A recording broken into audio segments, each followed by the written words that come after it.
Randy plots the points A at 0, 5, B, 7, 1, and C, 4, negative 2 on the coordinate plane. He joins the 3 points to form the triangle A, B, C. We need to find the lengths of AB, BC, and AC. So let's begin with AB. To find the distance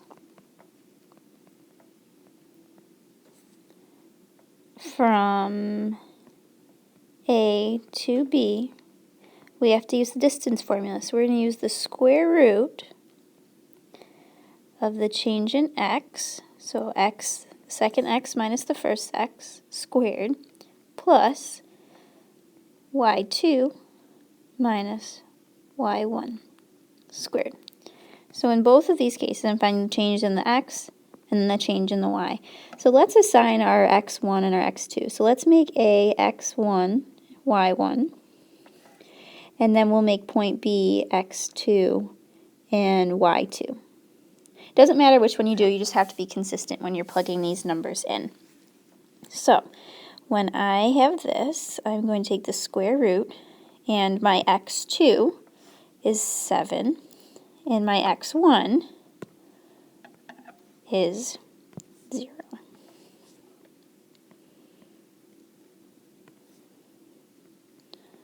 And my y2 is 1, and my y1 is 5 squared. Oops, sorry, I didn't do those on green. All right, so now I have to simplify my expression. So I'm going to have 7 minus 0, which is 7. And then I have 1 minus 5, which gives me a negative 4. Now I have to square both of those. So I have the square root of 7 squared, which is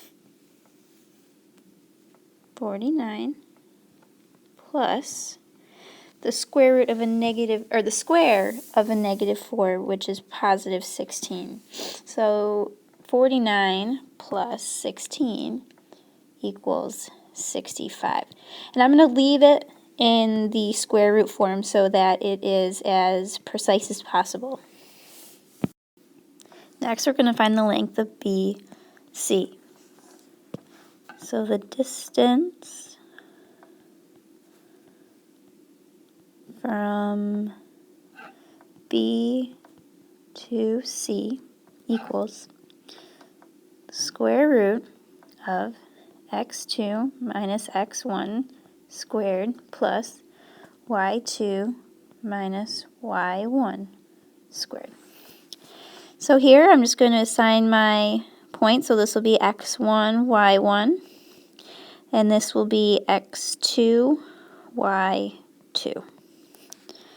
Okay. This will equal, so my x2 here is 4 minus my x1, which is 7 squared, plus y2, which is a negative 2, minus 1 squared.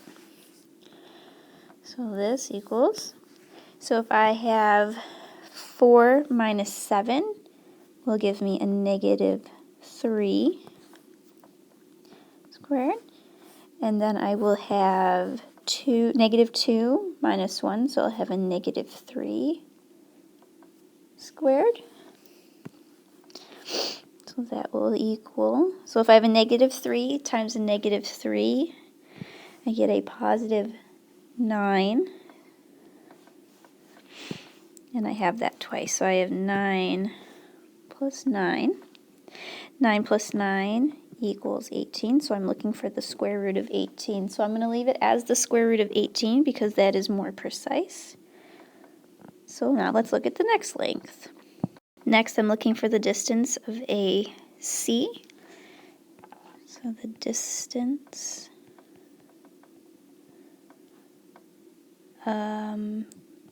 from A to C equals the square root of x2 minus x1 squared plus y2 minus y1 squared. So again, let's label our points. So I'll have A be x1, y1, and C will be x2, y2. So now let's plug in our values. So my x2 is 4, and x1 is 0. And my y2 is negative 2 minus y1, which is 5. So 4 minus 0 is 4. And a negative 2 minus 5 gives me a negative 7. So the square of 4 is 16. And the square of a negative 7 is 49. 16 plus 49 equals the square root of 65. So we found that the length of AB equals the square root of 65 units. The length of BC equaled the square root of 18 units. And AC, length of AC, equals 65 units. Remember when you're labeling segments that you have a line over them? That's proper naming. The final part of the question is triangle ABC an isosceles triangle? In order to have an isosceles triangle, we need to show that two of the side lengths are the same length. So here I see that I have side length AC is square root of 65 units, and the length of AB is the square root of 65 units. So since I have two side lengths that are the same length, I do have an isosceles triangle.